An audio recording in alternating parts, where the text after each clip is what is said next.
I don't know if I believe 100% that you're the product of your environment, but I do think that you have the productivity of your environment. A real knee slapper there, but honestly, if you were walking from point A to point B, it's going to be a lot harder and longer to walk if you have to wade through 3 feet of mud to get there. That's a direct result of the environment. The same is true when you're working or creating, and it might not mean that you have the means or opportunity to fully renovate a space, but the more care and control you have over making the environment conducive to creativity, you'll be subconsciously buffing your stats. Now for me, when it comes to controlling my environment, I'm by no means a minimalist. In fact, when I was a kid, the Monsters, Inc. DVD special features were one of the biggest influences on me wanting to go into art and animation. And what was on all the desks at Pixar and those behind-the-scenes clips? Tons of toys or collectibles. It made a permanent connection in my brain between best job ever and toys on your desk. But that can be an easy recipe for clutter. And otherwise, I haven't always had the best sense for laying out a room. In the 3DS Animal Crossing, my main living room was just every Nintendo item laid out with just enough space to walk around. Alright, I definitely remember this being worse. Maybe it was Wild World. Oh my goodness. Oh no. Apparently I got my act together at some point. Maybe Tay helped me with my room in New Leaf. My style game has not been great. And I hate to admit it, but that's kind of been my default aesthetic in offices too. I just couldn't make something special or unique enough to feel like it was mine, even when it came to building sets for these videos. I remember one of the offices I had was literally just a closet, with the camera backed fully against the wall in each shot. I remember that putting absolutely anything in that space made it feel cluttered, and as a result, my brain felt constantly cluttered too. There's something else I wanted to solve too. Every office I've had since the start of this channel has been from one angle, which can get really boring. Even the last setup of this same space had to be framed exactly right. So over a year ago, I started saving and making plans to completely renovate this space. I'm in my early 30s now, and I don't expect everyone to be able to do something like this, but I feel like I've reached a point that I'm very grateful for, where I can make the space around me not look or feel like an afterthought. And while I'm still down for areas of hyper detail, almost to the point of organized chaos, I want areas of rest just as much, too. I wanted to finally have a space that was more unified by color and shape, not a mismatch of leftover IKEA furniture of different colors and materials, all competing with each other. I also wanted predominantly horizontal lines across the room, which meant cutting things like tall bookshelves, which create vertical lines. It actually all started with a butcher block table, a potted plant, and a bag from Galaxy's Edge. This trio was what I wanted as much of the room to reflect. 2 walls of tealish green, 2 walls of warm beige, and natural wood. The idea is warmth, warmth, warmth, even changing some of my bulbs to be a little bit more orangey light when I'm not filming. Now, after the paint was done, it was time to assemble the shelves that span the entire left wall, made from maple hardwood and tacked with routed strips on the front. The goal is to house as much of my art book collection as possible, a figure shelf, and one up top for bigger display items and Lego. On the right is a nice mini cafe area for my morning coffee. I love all manner of pour-over and fancy brews, but call me basic, I like just pressing a button in the morning. The bottom area is where my pegboards and tools will move for any physical model making or 3D printing work. With everything cleared out, I can finally assemble the crown jewel of this new space, and it actually made this video possible.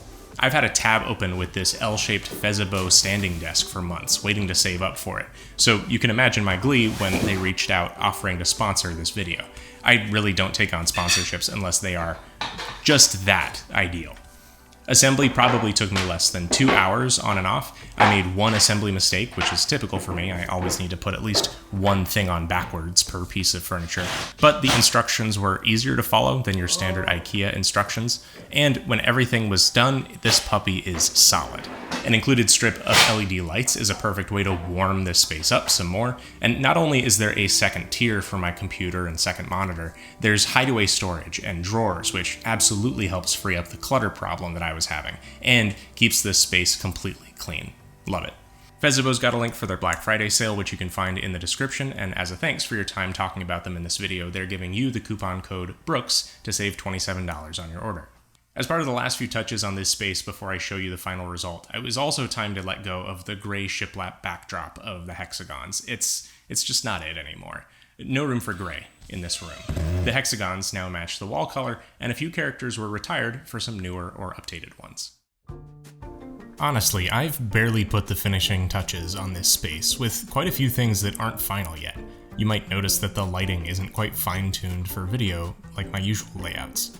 But already I feel like the mental clutter is gone, and in its place, an environment that fits like a glove for my work.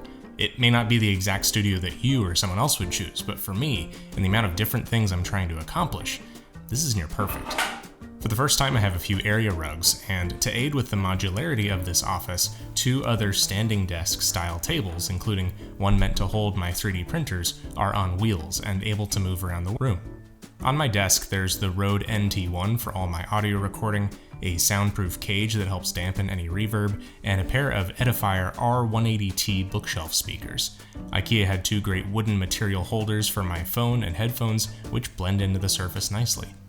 I did a little cable management in the back, and thanks to the Ergotron Viso mount arm that I've had since my first Cintiq in 2008, my XP Pen monitor can be used as a second monitor or pop out for drawing tasks like texturing in Blender. The mouse and keyboard look I was going for is anti-gamer black and neon, and something like those vintage beige bulky computer parts. I've always been a fan of Logitech mice, and as baby's first mechanical keyboard, I'm excited about this pair of pop items, even if they aren't necessarily pro or gamer. Finally, what I'm really excited about on this desk is that Drew and Dak from Sketch Slate were kind enough to send one over for this video. Not only does it feel like the refined thing to put on my desk to tie everything together, but the magnetic feet that you can swap out for different sizes and orientations, as well as the magnet securing the iPad in place, just feels really next level. The nice thing though about the iPad, of course, is that you can bring it with you, and sometimes the couch is the best place for that. So I used a portion of this room as a small seating area to either do some more relaxed work, talk with Tay, shoot videos where I'm talking and telling a story, or throw on a record.